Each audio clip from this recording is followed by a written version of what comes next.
So if you're joining us, this is the community. We are a group of amazing agents here inside eXp Realty, the greatest real estate brokerage on the planet. If you don't know why it is, I would recommend you talk to the person who sent you here today because, man, we're going to talk about some cool stuff today, but we're bringing this all to you just to help you grow your business. And today's meeting is a little bit different. A lot of times it'll be like, here's the most breakthrough listing strategy, or here's the most breakthrough buyer strategy. But something that's been coming up in a lot of conversations recently is how do I identify and sort opportunity in my life and business as it's showing up, and how do I find opportunity to make more of that? We're going to talk about what does opportunity even mean? What are the types of opportunities we're looking for? How do we start to sort those, and where do they exist in terms of the strata or the differentiation within our business? And some of this stuff will be a little high level today, and some of it we're going to get down into some like nitty gritty, exactly how you can use it today to make a difference in your world. But in either case, this is going to advance the way that you think and advance your business.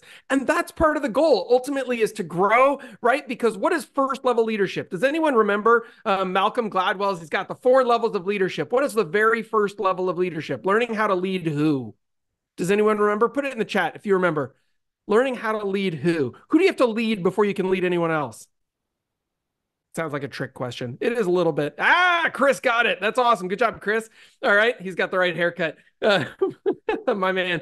So yeah, you got to lead yourself before you can lead others, right? And then second level is lead others. Third level is lead through others, right? And then fourth level is leading through a vision or a shared identity, a set of cultural values. That's what we do here inside the community, right? So we're going to all 4 levels, but today we're going to learn how to lead ourselves, which means learning how to identify, select, sort, and seize opportunity in our world. And we're going to talk about what's called the Opportunity X system. And this is the way that a lot of top-level entrepreneurs sort opportunities and are able to make them work in their business. And ultimately, this is really critically important. We've got to be able to look at things as they come up and also find more of what we want, whether that's I'd like another listing opportunity or a buyer opportunity. I'd love to talk to an agent. I'm building my team, whatever that is.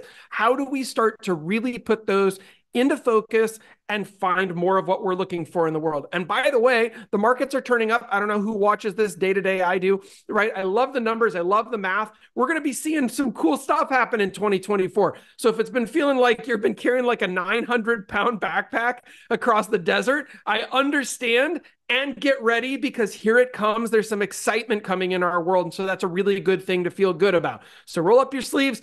So really quickly, this guy, who am I in case you're just joining us today? My name's Jeff. I'm married to and business partners with Lexi Sanchez, also an incredible agent and growth leader here in eXp Realty. We have 2 dogs, mini Aussies named Titus and Blue, 2 cats, Yuki-san and Jelly Bean. Yuki has only 3 legs. So if you ever meet her, she gimps along. It's kind of crazy.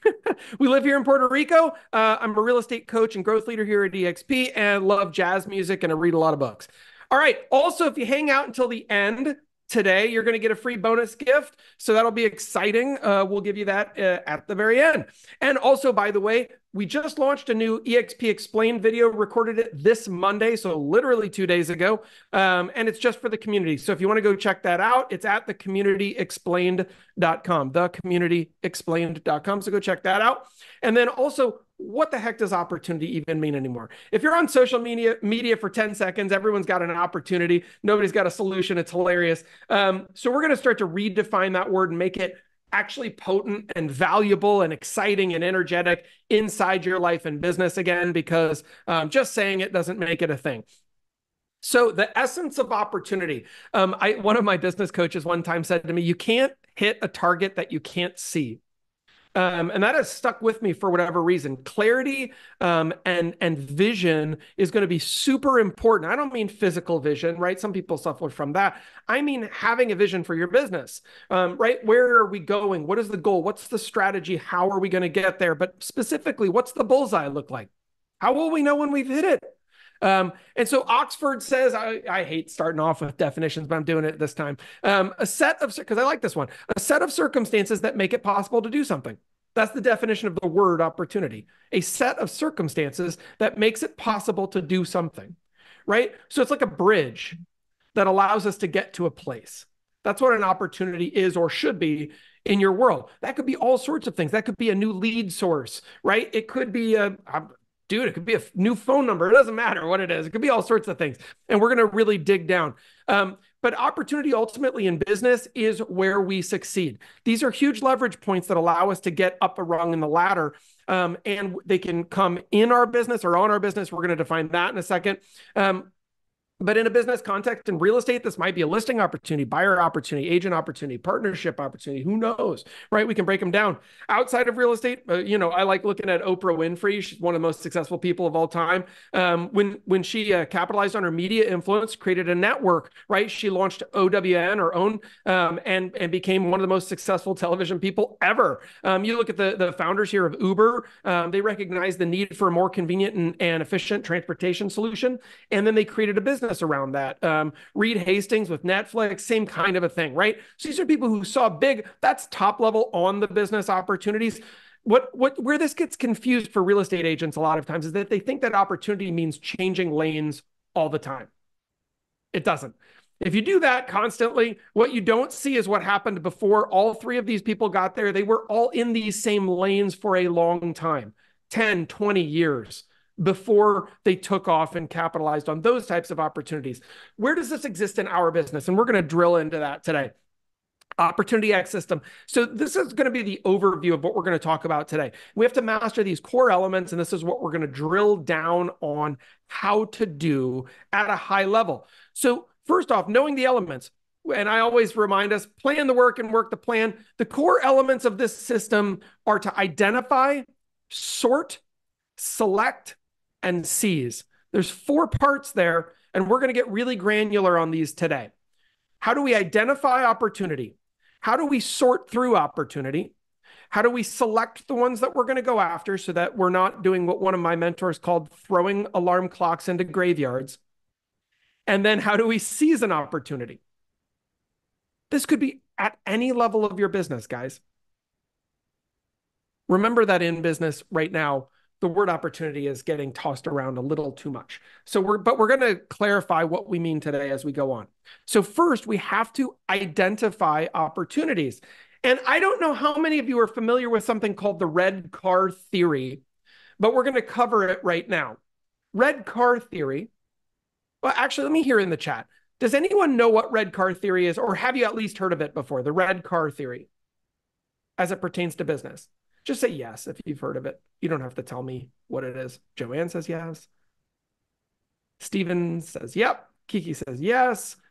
Joanne says Raz. Yes, it's Raz. John says no. Awesome. Colby says yes. All right, so we've got a lot of these. The red car theory is simply a Raz theory. Yes, it is, Joanne. And what it states is that if you were to, like, let's say you were driving to work and I was at where you were going for work, or you were driving to the mall, and then I met you there and I said, hey, how many red cars did you see between home and when you got here? You could take a good educated guess, but you wouldn't be sure. And if I said to you that I would somehow compensate you if you could get the number exactly right, what are the odds that you would get the number exactly right? Probably not very good because you wouldn't know. However, what we know to be true is if before you left your house, I said, I'll give you $10,000 for every red car that you're sure that you saw between home and here, $10,000 per red car, how accurate is your number going to be? I want to take this one off. How accurate is your number going to be if you knew it's $10,000 per red car that you got to see between home and where we were headed to meet up? And you had to be right. Steve says mine's a 300ZX. Yes, right? You would know the exact number of red cars. Am I right? It's obvious because your brain would be what? Looking for it. Your brain would be looking for it. And what you look for, you find, right? If you ever go to a Tony Robbins training, he'll have you do an exercise where you look around the room and he'll say, what's wrong with this room? And you find it really quickly. Or you look around the room and then you say, what's the blessing in this room? And you find that. It's amazing. Our brains are very dumb while being very smart. And what I mean by that is they can only really look for one thing at a time. So if we're looking for a threat, we'll find nothing but threats. If we're looking for the things that victimize us, then we'll be a victim permanently. And if we look for opportunity and we know what that is and we have it clearly defined, and we're going to talk about that today, then that becomes our what? Our red car. That becomes our red car theory. And this is how you're able to move toward opportunity more quickly, as we're going to dial in our RAS. It's called extreme focus, and we're going to get really good at it today. So this is exciting. Next up, I want you to understand that these opportunities can exist either on or in your business. Opportunity on my business versus in my business. Let's talk about that. It just means kind of high level, overarching, covering your whole business versus inside your business that you're going to actualize and you're going to get individual smaller opportunities, like a listing appointment. They're not small financially. They don't have to be that way, but they're not your whole entire business, like shifting your business to another country. That's an opportunity maybe, but it's extreme. So a partnership agreement would be an example of something that is on your business, or hiring a business coach, purchasing some new leads, or optimizing a new lead source, going to a conference, starting or joining a team, buying an investment property. These are all things that would be like on your business. They're more global. They're more high level. Let's go down into the business. You know a friend who wants to invest in real estate. That's an opportunity in your business. Securing a listing appointment or getting that appointment, right? Same thing with a buyer appointment. Getting a referral lead, that's in your business. An agent who's open to learning about eXp Realty, that's another great example, right? Because we've got that opportunity in eXp. That's great. That's in your business. So what we said is the first thing that we have to do is identify opportunities. Let's talk about that. So the things that you must do to start identifying opportunities, and this is at every level of your business. This might be that you're just trying to get really, really granular in your listing department of your business. By the way, you could be just you. You should still have a listing department in your mind. I always like thinking like I'm like a Fortune 500 company, right? And I've got all these departments, and then what needs to happen inside those departments. Even if you're the whole business, start thinking that way, you'll operate differently. Trust me, that's good. That's a big hack for today. Market research. So this might or might not, each of these individual elements may or may not play into an individual opportunity you're looking at. However, if you're looking at a new lead source, I've had a number of people ask me recently, hey, what do you think about this lead source? I get a text every once in a while from different people. Hey, would you evaluate this lead source? I just got offered this deal. What's this look like? Would you look at this contract? Right? That's great. So here's what I do when I look at those with and for other people is, first off, we need to do a little bit of market research. This doesn't have to take the rest of your life. This could be hopping onto Google for 10 minutes and really making sure you understand the landscape so that you know what this really means. It could be understanding what the current trends are, asking some other top level agents. Yeah, I'm happy, by the way, to still answer these questions, although I'm not the only guy out there. I would want to ask 5 people, right? Industry dynamics, what are the consumer preferences that are going to impact this? So you're going to want to do that, but you also want to analyze what your competitors are doing and identify gaps. What is a gap in the market? A gap in the market means something where there's a need, it's a vacuum that consumers are wanting, and it's not currently being fulfilled by other people. Right? This is a really, really big thing. And I hope that everybody is doing this type of market research when you're looking for new opportunities. This could even be, I'm looking for new listing opportunities. Great. What's the gap in the market currently that exists? Right now, we know that more baby boomers are selling their house than any other time in history, but they're being purchased predominantly by millennials. There's some type of a gap in that, right? It's a communication gap at a bare minimum. We know that because it's like we're speaking Klingon between those two generations. So how do we start to merge and bridge that? It's an interesting question. Going to consumer feedback and insights.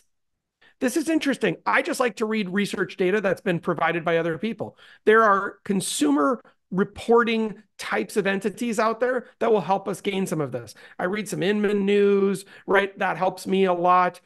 Different people have different news sources that they like to go to for this. I will tell you, traditional news is not going to be very helpful. So you're going to want real estate industry specific news that can help. And then also monitoring social media, et cetera. We're not talking the doom scrolling. We're talking to be informed. And staying informed on industry news, like we were just saying. Networking is a really big thing, and I love that you guys are here. You're already doing that. Next up, this one is really important. The first one on the page, a SWOT analysis. This is not the SWAT team. It's spelled differently, SWOT. But this means strengths, weaknesses, opportunities, and threats. You can do a SWOT analysis on your business, which is awesome. And many of you have probably done that before if you've ever had business coaching, right? However, what I would also recommend is that you think about doing a SWOT analysis on any opportunity you're going after, right? What is the strength of this opportunity? Again, let's go back to the lead source example. Or I'm thinking about doing physical mailers, right? Maybe you went to Steve Thomas's training a couple of weeks ago and he was talking about doing these evidence of success letters. Maybe you're considering that. As you would consider it, you would do a SWOT analysis. What is the strength of this particular opportunity, of this idea that I'm having? What is the weakness of it? What are the drawbacks? What are the opportunities that might be created by it? And does this satisfy a gap in the market? And then also, what are the threats? What things might be threatening to my business, to my financial life, et cetera, as a result of doing this? And then you could make some more informed decisions. We'd look at customer behavior. We look at partnerships and collaboration. So sometimes something that you're looking at in your business might have another person, right? What's another partnership example? Maybe I meet an attorney who wants to pass their business to me because they're an estate attorney. That's a partnership or a collaboration. These don't have to just be with other agents, just so you know. So really great example here.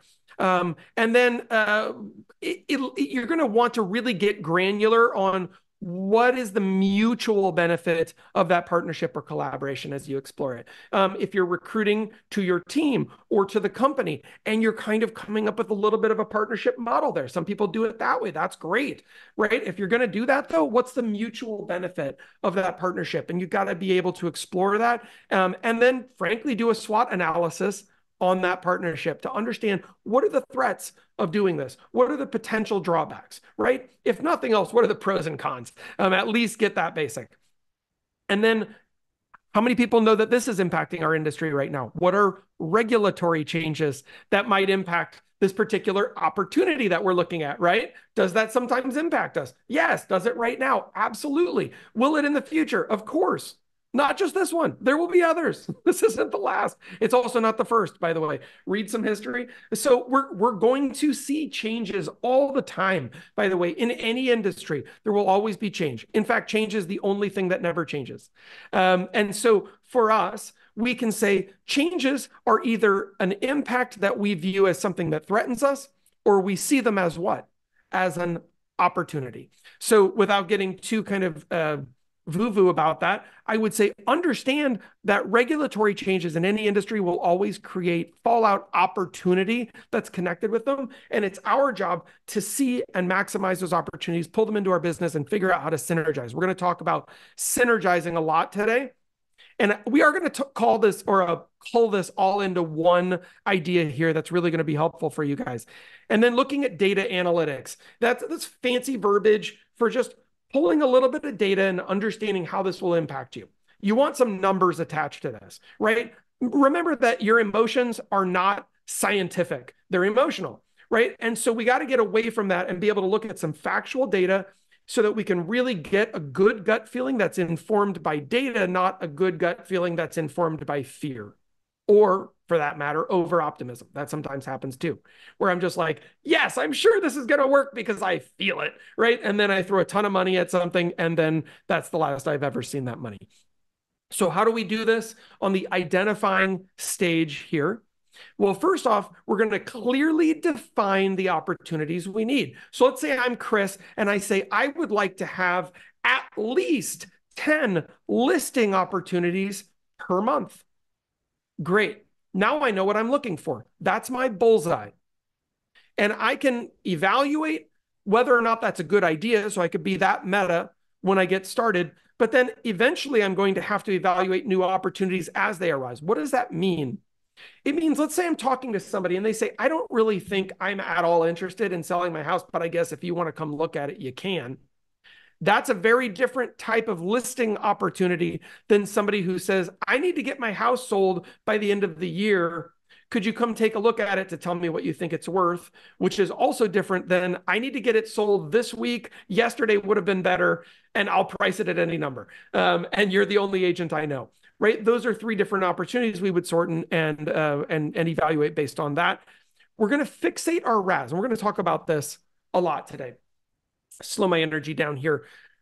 If there's nothing else that you walk away with today, I'm optimistic that this red car theory is going to redefine how you start looking at the world.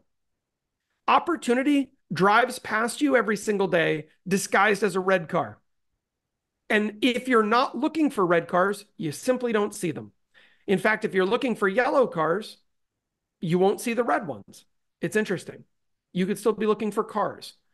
When we start to train our brain, has anyone ever had this opportunity or this experience? I mean, where you're sitting in a restaurant, right? We're all in real estate.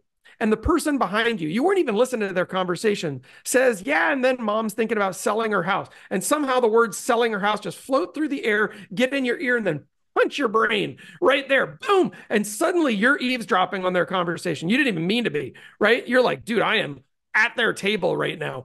This happens, right? Once you're in real estate, you can't help it. And if that hasn't happened to you, we're going to train you today on how to make sure that that starts happening, because that is a red car. And we want to make sure that no matter where you are in the world, that this red car theory starts working for you, because your brain will make you rich if you learn how to do this. I want to say that one more time. Your brain will make you rich if you learn how to do this. So super important. All right, let's get back into it. Boom. And so we're going to leverage our mindset, positive affirmation. By the way, do this every single day. I want to talk about this really briefly, but there are other calls on positive affirmations and how to do this. But one thing I can say to you is positive affirmations and mindset are the most critically important things that you can possibly do in your business. If you don't believe that positive mindset makes a difference, it's because you don't have one. That sounds funny, but it is also true. Once you have a positive mindset and you understand that positivity is not being a Pollyanna, positivity is choosing to see the world through the best possible lens so that what you want comes to you more. And I'm just going to promise you, you can do the research on your own, but when you believe that more of what's amazing and great in the world will come to you, it does. And that's because of the red car theory, because you simply believe that all these opportunities are going to come fall in your lap. And then guess what? They do. The world works this way. Now, we could get into my beliefs around why that happens and electromagnetic energy and a whole bunch of other weird woo-woo stuff, but I'm just going to tell you right now, it works. Try it. So if nothing else, choose to be in a positive, happy place. Choose to see your life as a benefit, as something that you will someday wish that you had more of. Even if you don't like the way that it is right now, someday you'd trade with future you for right now you, I promise. And so that, knowing that to be true, you can always choose this positive affirmation mindset. Use a daily reminder system. So last week, was it last week or 2 weeks ago? We saw a powerful interview. If you guys haven't watched it, I got to give another shout out to Steve Thomas, by the way, who dropped the mic on an epic Core 90 training, blowing it up on here, all about how he's already sold about 100 houses this year, solo agent with a couple showing assistants. What's he doing? I would just encourage you to go watch it, but he has a whole daily reminder system and affirmations that he goes through every single day to set himself up for success. And then he is actively looking, look at this number 6, actively looking for opportunity every single day. Now, he took it a wildly different direction than I thought that call was going to go, and blew a lot of our minds. So if you haven't watched it, I can't encourage it enough. It is going to help you to do more business. So go check that out. And then number 7, be okay with the mess. Remember, in this stage, when we are looking for opportunity, whether that's lead generating or whatever, it's going to be messy. It has to be messy. Here's the best way I can put it. If you went down into the river to pan for gold, there's no way to avoid the dirt. There just isn't. You're going to find some dirt. You're going to find some mud. You're going to find some probable poop in the water. It's going to end up in your pan. What? But then there's some gold in there too. That's okay. Right? So guess what? When you start looking for opportunity actively and trying to figure out how to synergize it into your business and your business life, sometimes it creates stress or mess. And those things can come together. Let it go, man. That's part of panning for gold. So we are just looking for that Oxford definition, a set of circumstances that makes it possible to do something. What's that circumstance I'm looking for? Someone who's open-minded to investing in real estate right now using their IRA funds. Hey, that's an opportunity. Somebody whose grandma needs to sell their house so she can move into transitional assistance care, right? That's an opportunity. Somebody who doesn't know how to sell their house right now because they just don't have enough equity and they're afraid they'll be upside down when they sell and they can't put money back in and they need to take $10,000 away. That's an opportunity. An agent who's a little frustrated because they wish they were getting more out of their brokerage, that's an opportunity. So we're going to start figuring out how to look for these red cars so that we see them everywhere, all the time, every day, and understand how to seize them and pull them toward ourselves. Then, once we have identified them, we're going to start panning a little further and rinsing, right? We're going to sort them out. We're going to start picking out the pieces of gold and deciding which opportunities we're going to move forward with, right? My business coach used to call this being able to maximize and actualize in your business. And I really think that's true, right? It's being able to drill down and understand what's important. And I think that that's really critical. Tony Geary, who's a really powerful business coach, I've been to a bunch of his stuff. He says we have to be able to have clarity, focus, and execution. We're going to talk about execution in a minute, but clarity is really what we're seeking here. Once we're sorting, we're clarifying in our business so that we can have focus. That's daily focus. And then execution, that's what we actually do to pursue our opportunities. So first off, we have to gather information. So think about, put this into whatever box you want. I'm going to keep with the Chris is finding more listings, listing opportunities idea. When I hear somebody say that they have any real estate needs that sound like it very, very remotely could be selling their house in any way, shape, or form, I need to gather information. Now, this is more high-level kind of business verbiage around gathering information as it pertains to opportunity, but think about this and let's relate it back to a listing opportunity. If I'm thinking about the strengths, weaknesses, resources, and capabilities, if this person says that they have $5 in equity, and they also have 4 seconds against their property, they're way upside down, they need all of this money so that they can go buy a mega mansion in some other state, and they're also in a bankruptcy right now, we are in trouble. This is a pretty weak opportunity. But what happens so commonly, I see Joanne smiling because she knows this. How many agents out there, right, hear of this absolute, I'm going to call it what it is, weak ass opportunity. Somebody's like, I would love to sell my house, but there's no possible way that I can. And this agent spends an endless amount of time pursuing this because they don't know any better. It's a dead opportunity, dead on arrival, but because of the inability to actually sort and understand where time should be applied, instead of continuing to seek, they start sorting, they pick this one, and now they stay with it. And it's like Gollum from The Ring, very precious, right? They just choose that this is their precious opportunity and spend a ton of time on something that is never going to turn into what? A paycheck. And that's a problem. Joanne, you've seen that, yes? Yep, there's the yes. I'm getting the nod. I also see where it's like, oh, this person is going to be the biggest pain in the ass. And I know I'm just going to regret this, but I want to win and I want to get the listing because I want to win. But oh my gosh, I'm just going to hate it when I get it. And so then there's that where you got to decide too. 100%. That is such a great point. And so what Joanne's saying there is that sometimes we fall in love with our opinion of what the outcome could be in the very best possible world. By the way, if you know your own DISC, if you've ever done a DISC assessment, DISC, if you're a high I, you do what we're talking about right now. You can't help it. You're what I call a terminal optimist. I fall victim to this sometimes. That's why I've needed coaching my whole career, right? What is a terminal optimist? It means you see something and the only thing you can see is the best case scenario of what could happen. You forget that 99% of what's about to happen is not going to be that. And so instead, you chase after this doggedly thinking it's going to work, right? Or you have only one thing in your pipeline because you're just so sure it's going to all pencil out.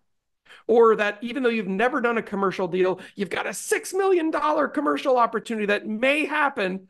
You don't even know how to put a commercial deal together, and you're running after it with all your might and effort. Unfortunately, that is going to take a lot of time and money away from other parts of your business. And now your business will fail exponentially faster as a result of the fact that your time, energy, and efforts are going to something that doesn't have a very high likelihood or probability of transacting for you, right? In that case, by the way, refer it, move on. Refer it to the number one commercial agent in your town and move on. All right, next, we're going to define our criteria for categorization, okay? What does that mean? Well, our criteria, how do we look at and sort something? I have 4 things that I use. 1, strategic fit. Does this Does this align with my strategy, where I want to go? What's my goal? Is this going to help me get there? That's awesome. Then what? Feasibility. In other words, can I do it? Just because someone else can do it doesn't mean I can do it. That kind of goes to this commercial opportunity. Guess what? I currently, at least, do not define myself as a commercial agent. I know smoking amazing commercial agents around the country, though, and I would refer any commercial business to any of them because they're going to do a great job. If I wanted to learn it, I'd refer it to them, and I would take a much smaller percentage and I would ask for mentorship connected. So just so you know, if you want to learn commercial, that's great. Go find a commercial lead, pass it to somebody, do a great referral to them, give them the lion's share of the income, take a lesser percentage for mentorship. It's like paying for coaching, but you pay for it out of the deal, right? Next, market demand. Market demand is interesting. This has to do with whether or not, like, let's just say you're looking at a new lead source,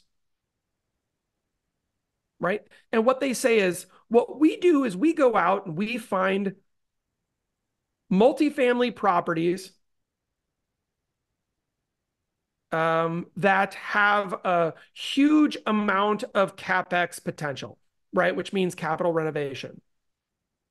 Okay, hey, that's pretty great.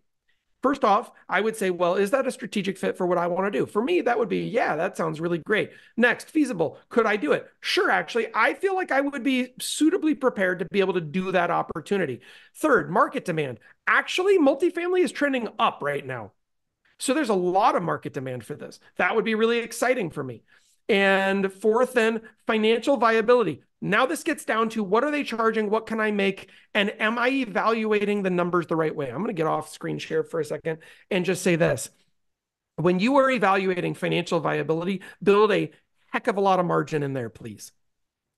The number of times I've heard this, how many of you, please hit me back in the chat. If you've ever done this, you've looked at a lead source and you've said to yourself, if I just close X number of deals more, it'll pay for this lead source.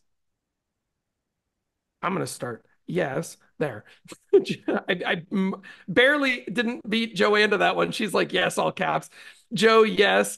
Kiki, yes. Leslie, yes. Absolutely. Right. This is such a common way that we pursue whether or not something has financial viability. So here's what I'll say. Do that with a multiple built into it. With a multiple built into it. What is a multiple, right? In kind of pure business parlance, if we say I'm going to sell my business for a multiple, it means what's my kind of gross annual revenue, and then I multiply that by a number. So if I'm going to sell for a 10x multiple on a traditional business, I would take my annual revenue, maybe that's 300 grand, and I'd sell for 3 million. That's a 10x multiple. There we go.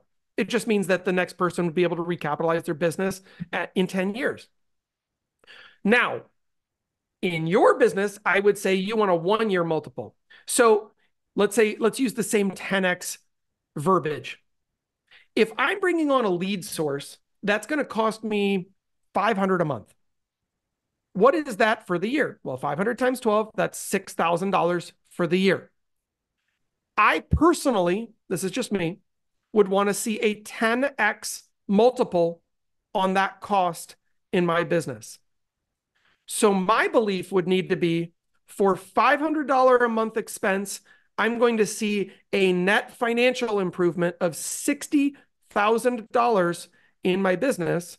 That's 10 times my annual cost. I'm not including the taxes that I'd have to pay, by the way, to get to the annual cost. So I'm probably simplifying this a little bit too. But just bear in mind that expenses against your business are tax deductible. So there's some wash in this. Why 10x? Because it accommodates taxes, failure rates, all sorts of things. So 10x tends to be mine. You have whatever one you want. There's a number of books out there. Most of them say 10x, just so you know. So again, if I'm looking at a monthly lead source and it says $1,000 a month, 12,000, 10x, 120,000. And if your kind of GCI per deal is 10,000, that would be an extra deal a month. You need to believe that 1,000 a month will equal a deal a month.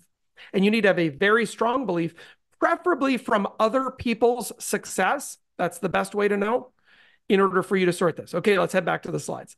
This is good stuff. So that's how we're going to know that we have financial viability. We are going to also look at opportunity categories. I'm going to keep short on these remaining ones here.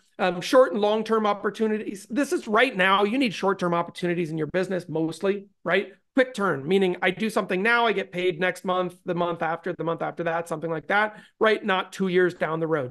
Like 2 years down the road is awesome. And I want you to be thinking about that, build your database, do all of that, but you also need quick turn stuff right now. And then low risk versus high risk, I would stay in the low risk category, especially financially.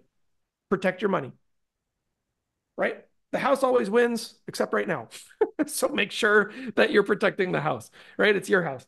And then prioritize. You should score these. You can have your own scoring system. It can be totally loose. There's a lot of examples of presidents of the United States who use scoring and assigning different criteria and then weighting to be able to rank and prioritize what needs to be done in a given day, time, etc. Come up with your own system for this, but you're going to want to identify what's your ranking system and then put things in order, especially when looking at lead sources or things you're planning on doing, right? Right now, it's December of 2024. A lot of people are thinking about what they're going to pursue in the next, of 2023. A lot of people are thinking about what they're going to pursue in 2024. Why is this important? Well, because you should write them all down, score them, and then put those opportunities in order. Then you can understand what has the greatest benefit or validity for you, right? If things are risks, that would impact the score negatively. And if they're only benefits, that would impact the score positively. And then lastly, on this one, find synergies. Super important to find synergies. This is identifying interdependencies. And we're going to go really deep into synergies today as we get off this slide. But this is basically one thing that produces two results. If I do one thing and it produces two results, is that cool? Obviously. Okay. Then it's time to choose. Then it is time for us to choose what we're going to do. Again, let's go back to the lead source example. If we're choosing a lead source, whatever it is, we would go through all these different, hopefully you have more than one. By the way, if you're only looking at one lead source, then your opportunity is miss out or do it. If you're looking at 5 lead sources, then your opportunity is do nothing versus these other 5 things. Now you can start to really evaluate based on some important criteria. This is why I would always encourage you, if you're ever trying to see, is this lead source good for me? Add a few more lead sources that you're considering at the same time, and you will make a better decision. This kind of goes to game theory, if you've ever studied game theory. But add more decisions, and you will actually make a more informed decision. So once we are in selecting, it's a lot of words, I will make this easier. You're going to look for things that have strategic alignment. In other words, they already fit in your business. You're going to look for something where there's demand, meaning that it is going to immediately have an impact in the marketplace. You're going to look for something that's feasible, meaning that you can do it, you have the staff to do it, and financially you can do it. You're going to look for competitive landscape to make sure that it's not overly saturated. Like right now, YouTube is an awesome opportunity. Most people don't realize this. You can have very fast results in the YouTube landscape because it's not oversaturated. Wait for 12 to 18 months. It's going to be not oversaturated, but it's going to be saturated or reaching a saturation point. So right now, there's a critical window for you to go out and build your here's everything that's going on in Seattle, guide to Seattle on YouTube, and you will crush it versus 18 months from now. Financial viability. What are the expected costs, returns, profitability associated, right? So if something costs nothing, that's awesome. If it costs something, you got to evaluate it based on a 10x multiple is what I would recommend. Risk assessment, right? Could this potentially harm me? If you're cold calling, are you scrubbing for do not call so you don't get sued? That kind of a thing, right? Market trends. And does it operate within what we see right now and in the future as it's going to impact the market? And then customer value proposition. Does the opportunity offer a unique value proposition to customers? And scalability, can we grow it over time? Okay, it's a lot of words. You can come back and screenshot this one later. I put a couple other things on here. For me, these are B considerations, but they're big ones. Time frame, how fast is it going to work? Regulatory compliance, don't get yourself into trouble. Innovation potential, can I innovate and iterate on this? That's what happened at eXp Realty. By the way, for anyone who's on here who doesn't understand how eXp happened, by the way, get back to the person who sent you here today. If you're just learning about this company, it's incredible. But eXp was designed as an opportunity train station. Like literally, if you're with eXp, you're already killing it in terms of opportunity maximization and synergies in your business. You may not know that yet, and I'm going to help you see it a little bit better today, but you already are. And then sustainability, can I keep going? Does this have any environmental, probably not in real estate, but or social factors that might be an impact? Strategic partnerships, ROI, alignment with your core competencies, and then also customer acquisition. This is an interesting one as it pertains to and retention. Can this opportunity help me to retain customers? So if you missed Steve's training last week, this is one thing I loved about this training. Sorry, I needed some water. Which was one thing I liked about his business plan is that it wasn't just building his business to do more deals. It was building his business to do more deals that will do more deals that will do more deals. In other words, it was multiplication every single day. I can't emphasize how important that training was. I'm probably going to do a replay, like a live replay on that one for the whole group. It was so good. So well done, Steve. If you're on here, bro, he's probably not because he's calling everyone. All right.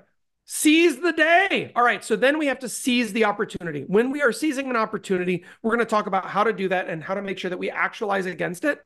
And then we're going to talk about really big on synergy. And this is where your brain is going to start to bend on how you look at your business and how you start to evaluate, even if it's lead sources, because this has been dynamically impactful in the way that I approach my life.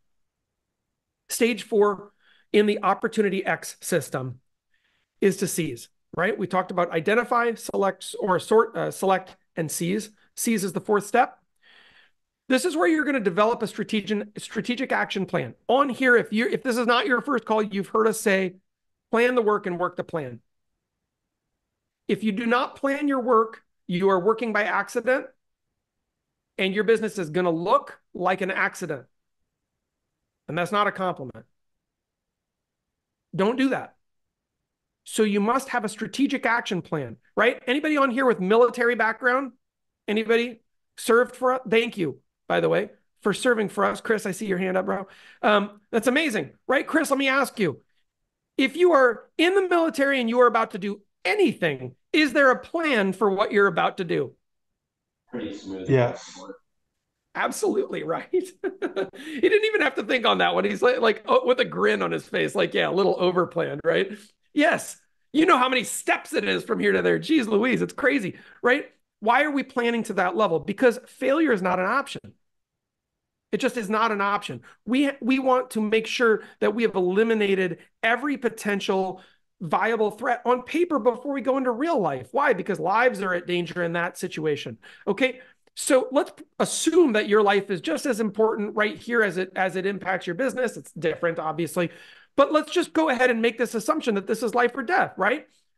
Ultimately, you're going to donate a part of your life to go do whatever this is. Could be a lead source, could be going after listing opportunities, could be going after buyer opportunities. As you are figuring that out, you're going to donate part of your life toward pursuing that. So is it life or death? Not the same. You're not going to get shot, but you need to have an action plan to make sure that you're going to capitalize on it. How do we do this? We track and we measure our KPIs. We've done a lot of different tracking and measuring types of trainings here inside the community. So go watch one of those if you need it. But KPIs just means your key performance indicators. What are we measuring to ensure that we're successful? And then also allocating resources efficiently. And that includes your financial, human, technology resources, whatever you got, right? You may be the only human resource in your business, and that's okay. Sometimes, by the way, that's better. Many times it's more profitable. But what I will tell you is if you're the only human in your business, you still need to think, I'm going to donate X number of hours this week to my business. And if I'm going to do that, I need to see a return on that investment in terms of how I'm maximizing opportunities to see a result, right? Ultimately, we're exchanging our life for money. Sounds crappy to say it that way, but like when you really boil it down, it's what you're doing. So it better be for a lot of money. Otherwise, you're saying my life is not worth very much. And that's a bummer, right? It's also fixable, so don't worry. It's fixable. So don't spend too much time. All right, act swiftly and decisively. Once you've made your mind, let's go, let's get on it, and let's move, right? Too many people haw and hum, and oh, I think I made a decision that I think I'm going to think. Stop thinking, let's go and start doing. Once you've decided, you've decided. Innovate and differentiate. You need to differentiate yourself from the competition. Warren Buffett always says when people go left, when everyone goes left, go right. When everyone goes right, go left, right? To some extent, I agree with that. You don't need to always be the outcast. However, it's understanding that opportunity tends to be on the fringe, right? The other expression with a bit of a mispronunciation in it is the niches are where the riches exist, or the riches are in the niches. It's a niche kind of that's a French word. Concept, but basically small things tend to produce big results. You farm one neighborhood, it's better than farming your entire town. You will actually make more money. So we have to be able to sort that way. And then we're going to build strategic partnerships. Now, those partnerships could include what? A business coach, a mentor. It could be your sponsor. It's just someone maybe in your world that's rooting for you. That could be the type of partnership that you have. I have some guys in my life and gals who push me, answer questions for me. I call them and I say, I'm evaluating this. What do I do here? I'm thinking about this. Am I screwing up? Is this a huge waste of time? Help me get my head out of my butt. I can see some of them on this call. All right. So it's awesome. Got just other really smart, powerful people around who can help you to sort through things. That's going to be important because you don't need to be the only member on your board of directors. I'm going to turn this off and say this again because I love this concept.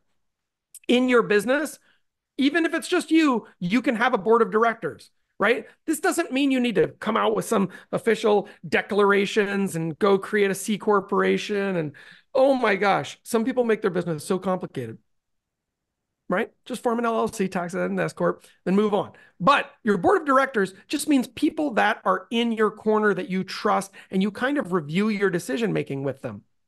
So maybe somebody who's massively smart with money. Maybe somebody who's incredible with, I don't know, digital marketing. Somebody who kicks butt at real estate. Somebody who is a monster at scaling, and somebody who's an incredible influencer. Just giving you an example. And you have those five, write those 5 names. Here's my board of directors. And then when you're making decisions in the future, hey, I'm evaluating this decision. Here's what it costs. Here's what it does. Here's what it is. What would you do? Leave it open-ended. By the way, don't tell them. Too many people tell the other person what they would do. I'm thinking I'm going to do that. Just ask them what they would do. Don't pollute their feedback. Treat them like a board of directors. If you start doing this with your business, you will make dramatically better decisions. And get a business coach if you need one. That could be paid or unpaid, right? There's different ways to approach that. But I would recommend it. I've had one and it has changed my life. So I'd recommend it. If you need recommendations, there's a lot of people on this call who could recommend you or probably coach you. So just be thoughtful about that. But there's also really great organizations out there happy to point you toward any of that. So this is really, really important. Let's go back to the slides right quick. Boom. And then continuous monitoring and adaptation. This is one thing I admire. By the way, success leaves clues. eXp Realty is a monster success in the real estate industry. Guess what they do really well? Continuous monitoring and adaptation. They ask us, how's it going? What do you like? What would you fix? And then they fix it. I can tell you this. I've been here now for, 7 years, I think. It used to suck a lot more than it does right now. I would say it's like amazing right now. I can't imagine how great it's going to be in 5 years. I can't even imagine it. But what I know is it will be better. So your business needs to reflect that because that's how multi-billion-dollar corporations working. Can you imitate that? Yes. So you need to be looking inside your own business and saying, what's not working exactly the way I want? And how do I make small improvements all the time to those opportunities that I've chosen to have in my business? Or are these things I need to now say no to and shut them down? So I'm giving myself my time back to pursue things that will bring money back to me. Because at the end of the day, that business, if it's not making money, it's a nonprofit. And if you're going to do a nonprofit, go help some dogs, man. Like they're much cooler, right? But if you're not going to run a nonprofit, that's okay. Then let's sell some houses and make some money, right? I love dogs. All right. playing business dominoes. By the way, I love real dominoes. If anybody's ever out here visiting us in Puerto Rico, I'll play some dominoes with you.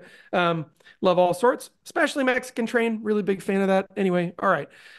So it's my little plug for dominoes. If you're not a dominoes fan, get on it. What is synergy in business? This is a big concept, guys. And I am so optimistic that you're going to hang in here with me on this one concept, because if you can grasp this, your business can grow tenfold in a year. Synergy is alignment that equals amplification. And that's big words that equal big words. And I get that. We're going to go deeper on this. But just remember, alignment that equals amplification. Things get louder or bigger by themselves. And the easiest way to say this is this first sentence on the first bullet. It's one effort that can make progress on more than one opportunity at once, right? It's leverage. It means that your efforts are being leveraged in your business, and it creates disproportionate success compared to other people who are exerting the same effort. And so this is why I'm reading this right now, but this is why some people look like they're hardly trying, and they're creating way more success. And you're like, what in the world? How does it look like they're just chilling and they're building an empire, and I'm working just as hard and I'm producing what I'm producing, right? This is the difference. Let me ask you this. Is digging a ditch hard work? I've never done it, but I'm just curious if we could all agree that digging a ditch, yes, hard work? Probably. Yes, depends how big it is too. Yeah, man. Of course. I've never done it. Like I said, tells you a It lot builds about my life. character. Jeff, you should do it. It's good. Woo! All right, I'll go outside today. So I'll go dig a ditch on the sand in the beach. That's a very hard place to dig a ditch. All right. So digging a ditch is hard work. Yes. So somebody who goes and they spend 8 hours in a day digging a ditch versus a top level business owner who understands synergy, they may work just as hard for 8 hours on different things, but the person approaching a synergistic approach might produce an insanely disproportionate financial return to their family than the person who's doing only one thing. They may even work harder on the ditch digging for those 8 hours. They may have expended more effort, but they have not realized more returns. So we're looking for maximizing ROI here. So this is why eXp Realty is so amazing, right? And if you don't know this about eXp, one of the things that's so cool about the company is that we have multiple things, but they all kind of connect to each other. What are the opportunities inside eXp? Well, we can sell houses, right? We can sell commercial real estate. What else can we do though? Well, if we happen to have a friend who's looking for a real estate brokerage, we could talk to them about that. We could sponsor that person to the company. So sponsoring agents. What else could we do? Well, when we sell houses and we hit our cap, or we do another 20 units after we cap, or we're in the 5% program, so that's on every single house that we sell, we can get free ownership in our company. But interestingly, that aligns with when I sell a house. But if I sell a house, who's on the other side of that house? Another agent. That other agent might be somebody I could build a relationship with, and then I could have a recruiting conversation with them about eXp. Why? Because it's synergistic with what I'm already doing. So this is one effort. Pursuing lead generation in real estate might get me aligned with listing opportunities. Those listings will produce buyers. On the other side of all those transactions are agents. And when I do all of that, I earn free stock. 3 opportunities, 1 effort maximizes all 3. That is synergy operating in your business. And you're always going to be looking for those. One of the reasons I personally came to eXp is because there was built-in synergy in the business model. We could do one set of efforts that produced multiple financial returns in multiple lanes, and that produced a disproportionate ROI for us in our business. This is part of the reason why eXp Realty is so incredible. Not like any other opportunity I've ever seen, right? So we're looking for one set of efforts that can produce synergistic returns in our business. All right. Really, really big. And then we also have to be planning for bad weather. So what does that mean? Well, if you're going to go on a hike in a place that rains sometimes, you can choose not to carry a lightweight rain jacket. You can.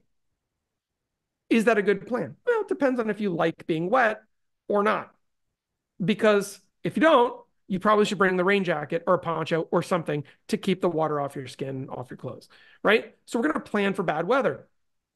There are common challenges. I'm going to give you the top 3 challenges that show up when identifying opportunities. And I'm going to take this one back to I'm looking at a new lead source that I might want to spend time and or money on. Okay, great. Because you're thinking about your 2024 business plan. This is awesome. Understand that bumps are part of the road. And here's 3 bumps you may run into. Number 1, resource constraints. What is a resource constraint? Well, the most common one is what? Anyone know? What's the most common resource constraint that we could have? What's the number 1 resource you run out of? Sure, money is probably the top resource constraint that most agents have. The most fixed resource that you can never get back is time. Joanne put that one in here, right? So those are probably the most important 2 resources to consider. Time. I can't make more time. I can make more money, but I probably have more time than money, or at least that's true for most agents I talk to, right? So, okay. And then technological could also be another resource to consider. Sometimes I consider a thing and I'm like, I don't have the technological background, or I don't have the software to do this and I have to pay a bunch of money for it and I don't want to do that. And then as I look at my solutions, I need to optimize and prioritize. That just means sort it out and then say no to things. It's really what it means. Sort it out and be willing to say no. I remember when I was young, I asked a famous military leader, what's your definition of leadership? And he said, the leadership is the ability to say no. Thought that was amazing. If you want to be a leader in your own business, be willing to say no to things, right? I'm looking at these opportunities, but I just keep saying yes to everything and nothing's working. Yeah, that's because you're saying yes to everything. Stop that, right? If you say yes to everything, you have no time or money left. We've all felt that way before, though. We've all done it. These are all common. The reason that they're on these slides is because everyone does this stuff. So if you're feeling guilty, stop that. Just don't do it anymore. Challenge number 2, market uncertainty and risks, right? The market moves around on us. So right now, what might work and should be optimized in your business could be different than what worked in the past. A lot of people out there, especially longtime producers, who are still optimized in a frustration, I'll call it matrix, right? Where they're saying, well, I'm doing what I've always done and it's not working. I'm like, right, that's because you're doing what you've always done. It worked in an up market. It's not working in a down market. We need to change gears a little bit, right? We're driving uphill.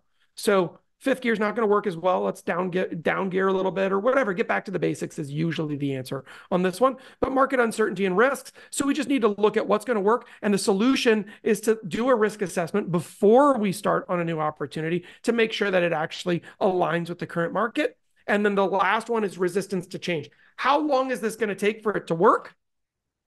Stakeholders could be if you have business partners, that kind of a thing, even family members. I'm going to go make 100 calls every day. Are you sure that your spouse is going to be okay with you being on the phone for 12 hours a day for a week or whatever you're going to do? Like a crazy person, because they're going to lose you as a spouse for that whole time. You need to be sure that's a stakeholder in your life, right? Your spouse. Employees, customers, partners, they're all stakeholders, right? That's great. So we would want to check in with all that. And then communication and change management can be a really big part of this. Communication is just communicating to other people, could even be to your customers that you're making this change. Hey guys, I'm going to start sending out a weekly text message with our top property price reduction of the week. Is that something you'd like to be a part of? Communicating that and asking for permission in advance might get you over the hurdle of resistance to change where you get a lot of unsubscribes, right? That kind of an example. These are just things to consider as you're building out your opportunity matrix. Remember, and this is a big one right now. I love this, by the way. I used ChatGPT as I built this presentation today, which was exciting, right? Just ask questions and kind of bounce ideas around. It's like having a business partner that I got to talk to. It was really fun just for this presentation, and it happened to be in my computer. So I was just able to sit here quietly and evaluate things. Awesome. AI business partner. Why is ChatGPT important? Well, you know that market research we were asking about? It can pull all of this trend analysis and emerging data for you so that you can inform your strategic business decision-making. That's really exciting to think about. What's the average return on this lead source? Here it is. If it's available on the internet, it'll know. But you can have a conversation like you're talking to a business coach. You have a free AI business coach right now that you can go talk to. And if you're not using ChatGPT for at least that to bounce ideas around, trust me, it will make you more wealthy quickly. Idea generation and brainstorming. I'm trying to figure out how I'm going to this, that, or the other. Hey, ChatGPT, I'm trying to figure out how I'm going to this, that, or the other. What are your thoughts on this? Which way do you think I should go? Send it to ChatGPT. Put ChatGPT on your board of directors, by the way. How cool is that? Maybe have one AI spot on your board of directors. Really cool. Next, SWOT analysis. Hey, ChatGPT, I'm considering this opportunity in my business. Here's a couple key elements about my business that you should know. Would you mind doing a quick SWOT analysis and telling me what you think? Boom, crushed it. You don't have to do this stuff for yourself. Next one. Hey, ChatGPT, I'm looking for some advice on a decision-making framework or some criteria on how I can make this decision better. I need to be able to choose which lead sources I'm going to spend my time on next year. Here's some more information about, you can even ask ChatGPT, by the way, here's a little prompt secret. You can ask ChatGPT to ask you questions. What? Yeah. How cool is that? Ask me a few questions that will help to clarify which direction I should go. And then it'll ask you intelligent questions that you can consider now as you're making your decision. What a great, great resource for us to have access to now. This is a terrific way to use it. It's not just there to write listing property descriptions, just so you guys know. It's smarter than that. It can do that too, right? But that's admin level work. This is board of directors level work. It can do this too. And I just want you to know it's there for you. So really, really important.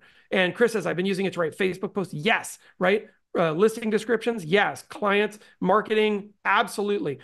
All of this stuff is important. And put it on your board of directors and have it help you make decisions. I'm considering a lead source. What do I do? How is this going to fit into my budget? Ask me more intelligent questions than the ones I'm considering, right? ChatGPT can help with all of that. All right. Wanted you to consider this because if you haven't, holy moly, is it going to make a difference in your business? Next steps in terms of where do we go from here on decision-making matrices. And we're going to talk about one more thing before we wrap the call. So we're nowhere near done here, but I just want you guys to know. Opportunity should always be a part of your business life. If it's not, you're probably stagnating or slowing down. You're always going to be evaluating opportunity. By the way, opportunity doesn't mean changing lanes, just so everyone understands this. Everyone thinks I'm evaluating a new opportunity on whether or not I should sell essential oils. Ugh. Like that's fine. By the way, essential oils are amazing. Go sell them if you want. But that's not what I mean today with opportunity. This is, you own a business, your business is evaluating opportunities for that business. That's awesome. But there is a million lead sources. There are a million ways you could be spending your time. There are a million things that you can do to grow your business. And the decisions that you make will impact the results that you get. One more time. The decisions that you make will impact the results that you get. The better you are at making decisions, the better the results that you'll get. The more impact you'll have, and the more you will be paid per hour in your business. Who would like to be paid more per hour? Meaning your life actually has more value. Yep, there we go. Smartest people in the room raise their hands. That's good. I'm just kidding. So if you were not paying attention, it's okay. So, but I will tell you this. If you would like to be paid more per hour, you must make better decisions. It's just true. When you talk to people who make 10 times more money than you, what you will be able to hear very quickly in that conversation is that they make better or at least different decisions than you do about how to use their time, about how to use their money, about how to maximize their impact and results. And that's informed by experience. The thing I can tell you if you want to grow faster is steal their experience. Have a massive R&D department, rip off and duplicate in your business. And ask powerful, intelligent people, what are you doing? How would you do this? What would you do here with these same set of influences? By the way, people outside real estate will help you a lot too. A lot. Find some powerful business owners who are not in your industry, maybe don't even know your industry, but they're smart as hell and they seem to win at everything that they touch, and ask those people. I have a few of those. A buddy of mine named Marty, who was a CFO or a CMO, excuse me, at a Fortune 500 company, chief marketing officer. And I'll ask him frequently, hey, what would you do with this? He's retired now. He loves it, right? It's like free coaching. But I put him on my board of directors. Boom, here's what I would do. Great. That doesn't mean I'm going to do that, but every time I get different considerations, different things to think about that I never would have considered about how that's going to work or impact things, or, oh my gosh, it's incredible. It changes my life, right? So you have to have those people. And it's part of the reason I'm encouraging you to build your board of directors so you can ask those questions. Strategically and systematically pursue, evaluate, implement, and synergize. That's going to be important for you. So that's the stuff that we talked about today, right? This ISSS, identify, sort, select, and what? Seize opportunity. And then look for synergy. That's a big one from today. You must synergize. If you can do one thing that produces two results, why is it that in real estate we say listings are leverage? Does anyone know? Listings are leverage. That's an old quote in real estate. What does that mean? Listings are leverage. Means that you list it and everyone else does the work for you to get it sold. Isn't that cool, right? In addition to that, not only do they do some work for you to help you to get it sold, which will get you ultimately compensated, right? And compensation may shift around, it may look like commercial real estate in 5 years. I don't know. Who knows? But this is how it works. And guess what? The other thing is, can listings also go out there and find you more listings? Yes. Can listings go out there and find you more what? Buyers? Yes. If you're growing a team, could listings go and help you find, if you had a ton of listings all over town, could they find you more team members? Yes. Could listings find you more agents that might be interested in why EXP is so awesome and they'd like to have that conversation? Yes. So are listings a massive point of leverage in your business? Yes. More so than buyers? Yes. It's not to say that a listing client is more valuable than a buyer client, but it might pay you more. Why? Because right now you get to decide what your compensation is. So let's go ahead and decide on a percentage that we're all going to charge right now. I'm just kidding. Thanks, Joanne. Oh, geez, Louise. Jeff's going to get sued today, everybody. All right. So, but we're not going to do that. But what we are going to do, however, is we're going to decide that if we understand where leverage points can exist in our business, then we can build faster. This is why, for me, building a real estate business, listings are king. King. What am I lead generating for? Listings only, period. That for me. You do whatever you want. But I just know for a fact that if I can produce listings, I own the marketplace. How do you know? Because you roll it out to infinity. By the way, I'm gonna teach you this really quickly. I talked about this in our open coaching hour yesterday. But this is really, really, really, really awesome. If you simply understand this idea of listings as leverage, then you can build exponentially more quickly, but you have to roll things to the point of the absurd. So here's what I mean. If you had, I'll ask Joe Yates. I can see powerful agent Joe Yates on the call right now. Joe, do you mind if I bring you on screen? That's cool, man. All right, cool. Hurts my ego a little bit because Joe's more attractive than I am, but here we go. So Joe, if you had every single listing in your market, how powerful would you be? Every single listing. Obscenely powerful. Infinitely powerful, right? Yeah. And you would get paid on every single deal, and you would also control your own compensation. So would you prefer to have every single current listing or every single actively searching buyer in your market if you could only choose one of those two options? The listings. Why? Well, typically I like working with buyers, but I mean, if you get to corner either market, then I would definitely sit there and like to be the guy with the signs in the yard answering calls than the guy driving around all the signs. Right. Because it's possible. It's actually possible on listing side. I mean, it would be a nightmare if every listing, right? Like that's a lot. Either way, you corner the market. You would corner the market either way, but you would actually control your compensation much better from the listing side, right? In terms of being able to maximize the dynamics of how that could work. Now, by the way, I don't blame you on the buyer side, and I understand quick turn, especially in this market, right? So maybe talk me through that in terms of your mindset there, because I know you're killing it too. Well, actually, to your point, if you have every single buyer, you won't double end any deals. But if you had every single listing, then you could potentially double end a lot of deals. Sure. So, I mean, so you're going to make more money, period. And you're Yep. going to be, and if you do your commissions correctly, you're probably going to make more money, or you have the opportunity to make more money by making more on the listing side. I like buyers because I feel like I'm more in control. I mean, as far as not just sticking a sign in the yard and crossing your fingers, and there's not a hell of a lot that any of us can do to separate ourselves from the other guy once we get listed. I mean, we have to be as accurate as we can on price, but I personally like working with buyers. However, this inventory is brutal. So right now, I'm switching. Plus, with what's going on, politically, in our industry, it's better to be on the listing side now. But I mean, I'm traditionally a buyer guy, but right now, I'm looking for listings. So Absolutely.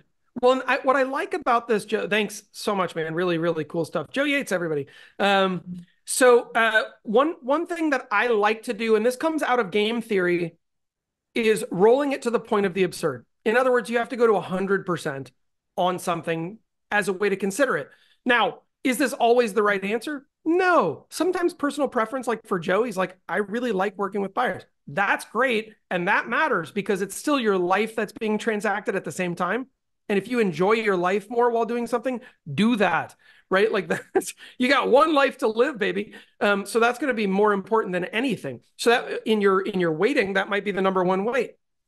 But the other way that you can consider things is by rolling them to the level of the absurd, like we just did. Well, I'm going to spend either time lead generating for listings or buyers. Let me consider both of those things. And let me say, if I had all of the listings versus all of the buyers, how would that? And then you start rolling it out. And it becomes, instead of pros and cons on one thing, it's this versus that. And we can start doing a binary switch down. This is exactly how game theory works, right? If you were to go on some crazy game show and you had to figure out how to make decisions, this is a quick way to be able to do it, and you roll them out to the infinite, right? So anything that you're considering, you might want to say, if this was all of what I had, how would I feel about that as well? And that's another great way to start to sort and evaluate. And I find that it's really, really powerful for making decisions.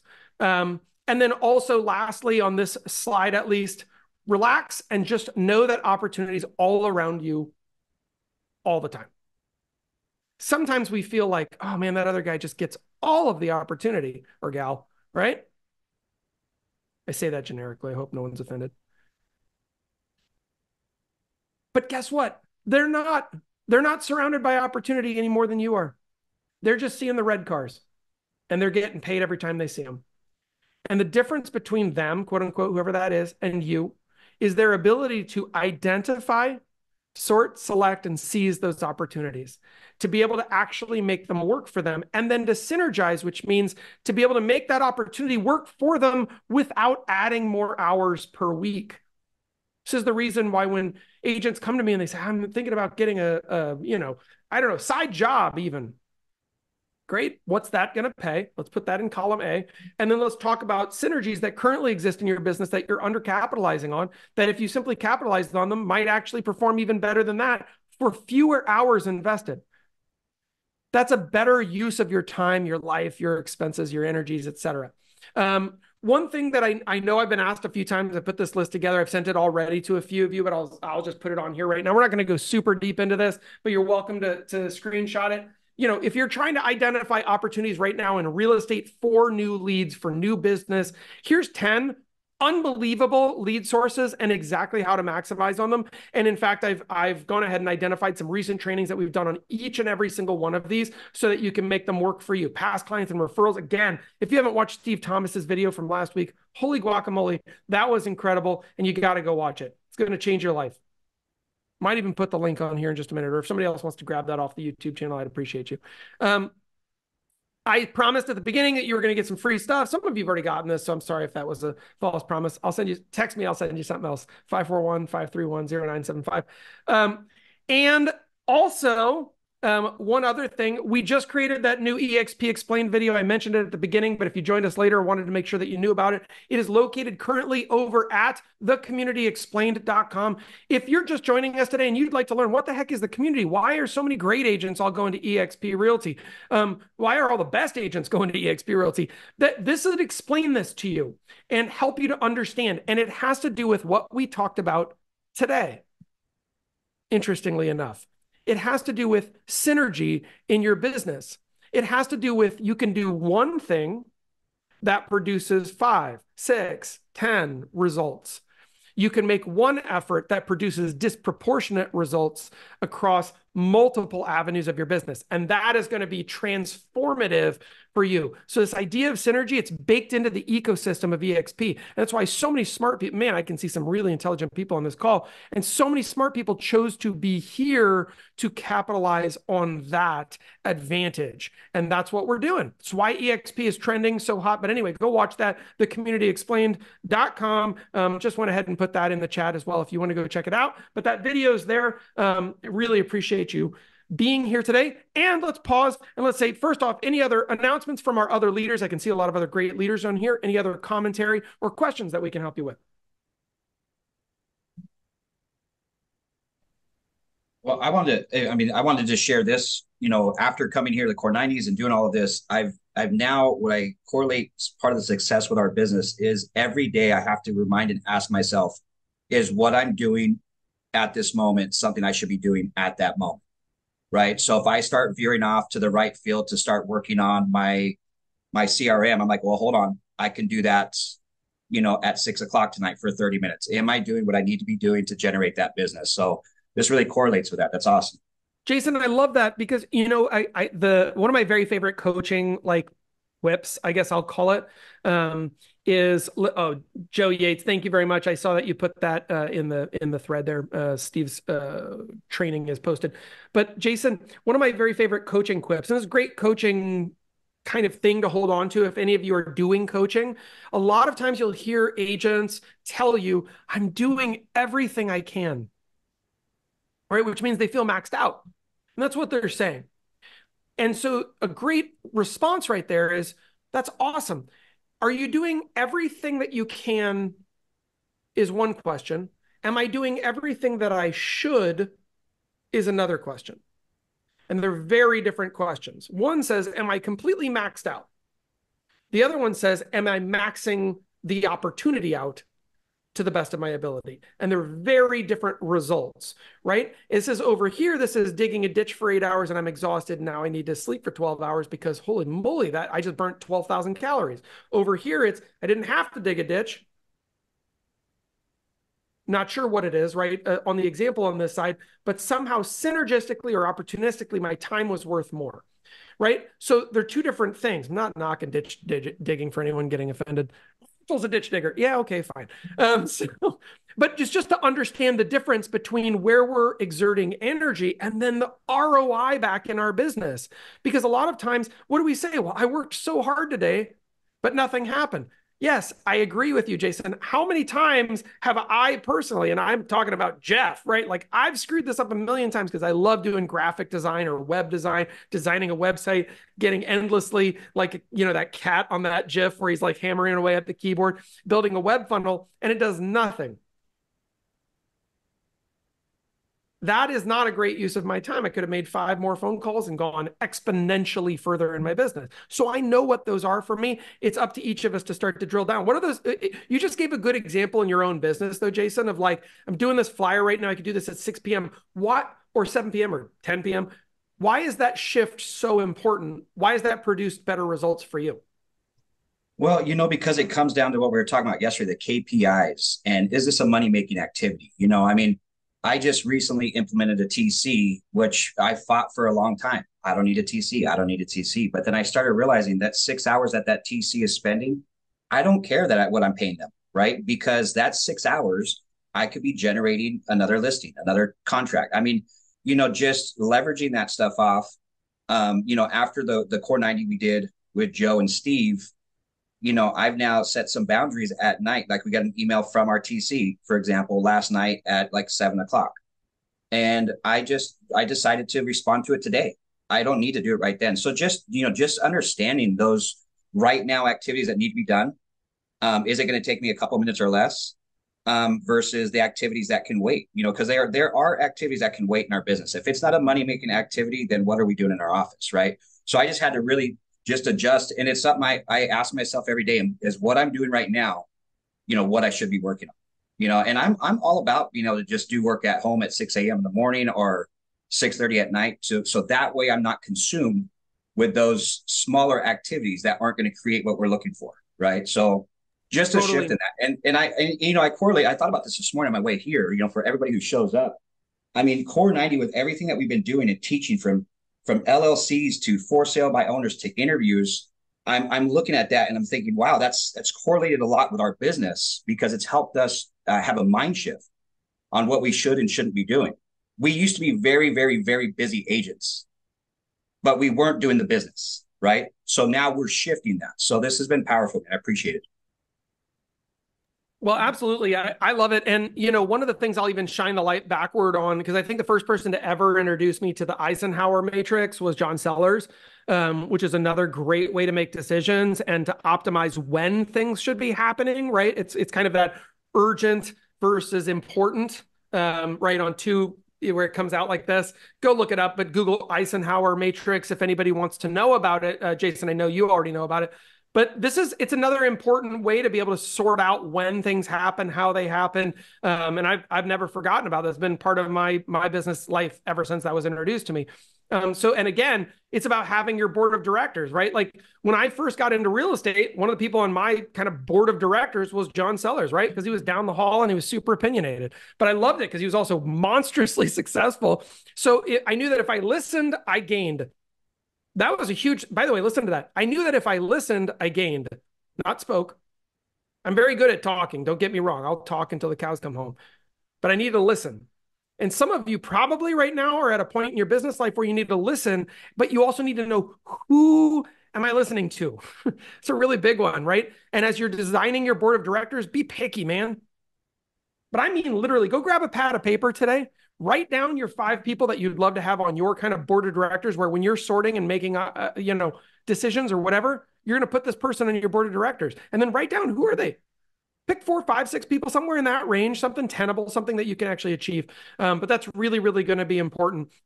I'm curious for either from some of our other leaders or questions that we have. I saw the question from Colleen right here. How do I get past the fear of rejection? Colleen, do you mind expounding on that a little bit for us? Do you mind unmuting? Well, it's just you run into someone, and I think part of it is your sense that you don't know as much as you should, or you aren't as accomplished as other people, and so they're going to see that in you and then not want to use you. And are you talking about specifically approaching, like, let's say, a listing opportunity, right? And now you're concerned that the other person will see in you what it sounds like, and I'm just going to be a coach here, you maybe see in yourself, or fear that you see in yourself, right? Absolutely. Yeah. Sure. So this is why, and if you haven't been to some of our mindset trainings, there's some really great mindset sessions. I can think of one that was a couple months ago from John Sellers. I would go back and check that out. Mindset is going to be a huge part of this, Colleen, because as you're pursuing business opportunities, how you feel about yourself, the value that you're going to be able to bring, and your ability to provide superior value in the marketplace is going to be super important. And that starts in the most valuable real estate that you currently own, which is the 6 inches between your ears, right? You're incredible. Yeah. And we all know that. You're on here, by the way, you're chatting it up, you're asking great questions. Does that mean that you're better than everyone on earth? No. But do you care when you go into something? Yes. Do you have access to the same resources that 99.9% of all other real estate agents have access to? Yes. Yes. So if you simply committed yourself and got maybe a great board of directors who could also help to inform you when you were really maxing out an opportunity, do you believe that if you did the things I just said, that you could provide the same level, or maybe even better if you cared more, level of service as the next person?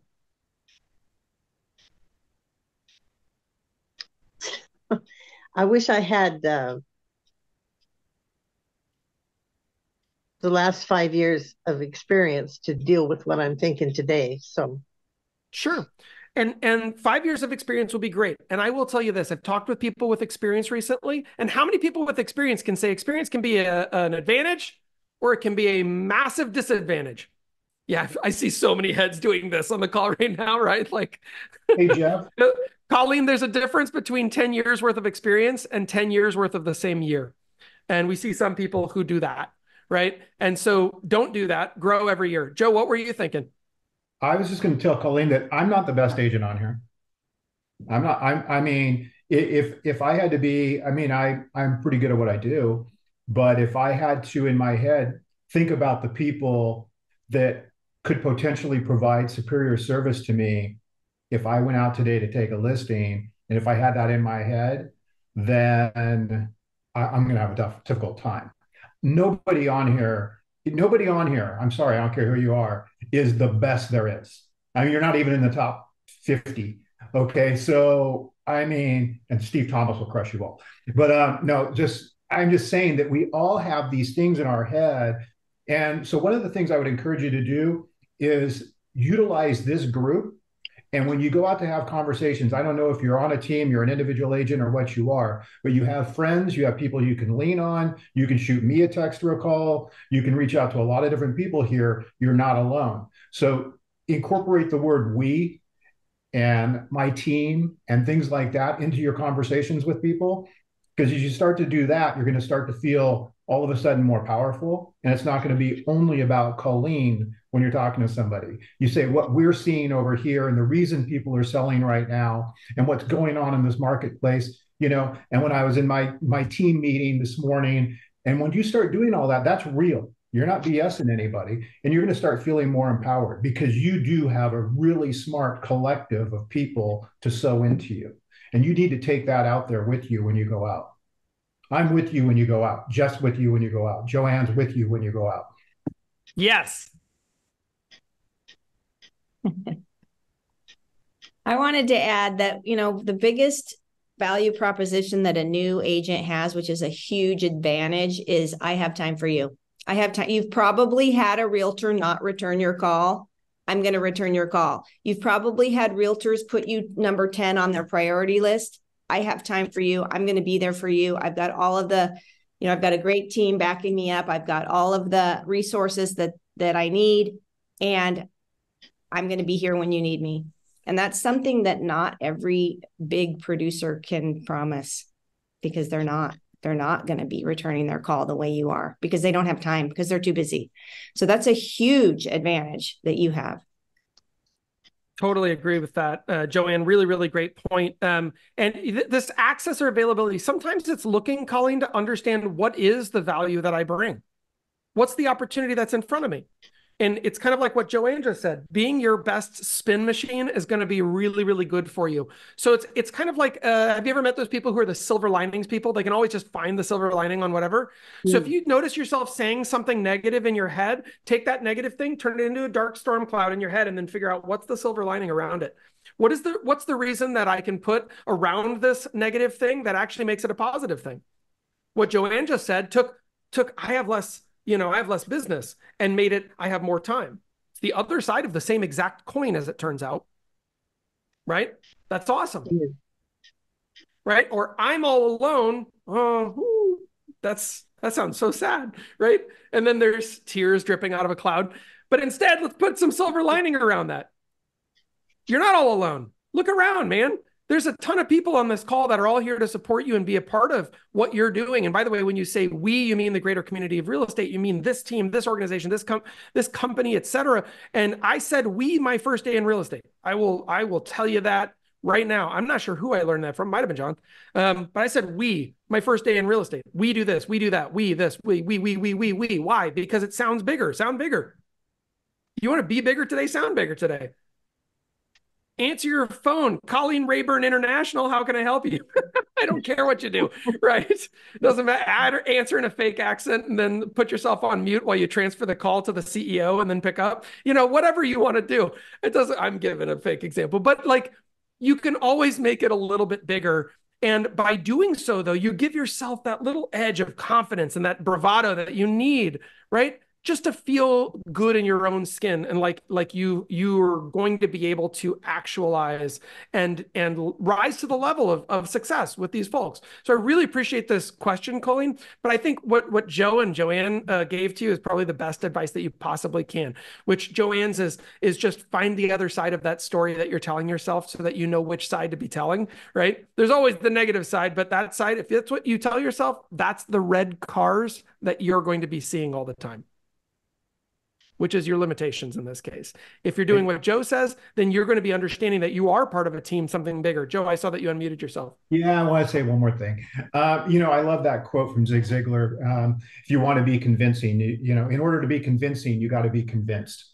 So if you're going to go out there and convince people, if you're going to be out there in this business and you're going to be having conversation, you need to, before you start having those conversations, before you leave the room you're in right now, you need to sit there and write down buyers and all the reasons it's a good time for buyers to be buying right now, because there's a hell of a lot of good reasons. And sellers and who should be selling right now and the reasons that they're doing it. And if you're not sure, type into Chat GPT, like he just said, like I did today, and say, who's selling homes right now in this down market? And it'll give you a list of about 8 different people, including people that lost their jobs, people that are going through financial difficulty, people that have to relocate, people that are going through divorce, people that had a death in the family.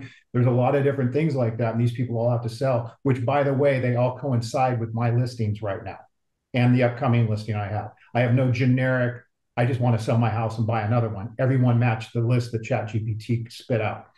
So write down the reasons it's a good time to be a buyer. Write down the reasons it's a good time to be a seller. Get convinced on those 2 things. And then the next time you have a conversation with someone, you're going to be convincing. Okay. And if you're not sure on those things, again, shoot me a call and I'll tell you why it's a good time to be a buyer right now and why it's a good time to be a seller. When you run into someone, though, I mean, like face to face, and you're talking to them and they ask you a question you do not know the answer to, because you can't know the answer to every question. It's just that feeling of being That's stupid. an insecurity. That goes back to mindset. That goes back to mindset. Okay. So that's a personal insecurity that you feel when someone asks you something that you don't know. We don't, like you said, you can't know the answer to everything. So on one hand, you feel insecure about it. On the other hand, you said you can't know the answer to everything. So as long as you can plug into your head that you can't possibly know the answer to everything, then it's okay to sit there and say, you know what, that's an excellent question. In fact, I heard somebody talking about something along that line this morning. Let me shoot a call really quick, get you an answer, and I'll have you completely dialed in the next 15 minutes. Okay, great. There's a good way to spin that, to not only tell them you're going to be able to get the answer, but to tell them you have a pool of resources that you can tap into at any given moment. You just actually made yourself bigger by not knowing the answer. Agreed. And in fact, Joe, I love the fact that you connected it to like, let me get back to you, because Colleen, I think about this. Let's say you're having a face-to-face conversation with somebody and they say, hey, I'm curious about what do you think is going to happen to rates in Q1 when the Fed blah, blah, blah, blah, blah, and they spew off some, CNN ridiculousness. And you could complement the question, which is what he just did. Tell them what you're going to do. Let me get back to you with an up-to-date answer on that, or however Joe said it even better than I did. But then if you're face-to-face, what could you also do? You could get their contact information. You could literally pivot off of what they ask you to get more information from them that you need anyway. So now what just felt like a penalty, because it's like, oh gosh, I don't know that, turned into what? An opportunity. Because as that red car was driving by, you saw it and you understood what it was. Okay. Good. Thank you. Absolutely. Joe, great stuff, man. Thank you. This is the value of having multiple incredible leaders here inside the community, guys, all working together to bring really great value. I know that we're at time, so I'm going to wrap here, everybody. And I truly, truly appreciate all of you spending your time, your energy, your passions, being here with the community, being the best part of what we're doing inside eXp Realty. And as I mentioned earlier, if you don't know what eXp is or what it's all about, because you're just a guest today and you're joining us, go over to the communityexplained.com, check that out, and then get back to the person who invited you to be here today so you can join the company. Get your butt over here. Let's join the big party and have some fun together. You guys rock. Thanks again, everyone, for being here. I appreciate you as always, and I'm going to go ahead and get some music going on the outro. All right, everybody. We'll talk to you soon. Bye.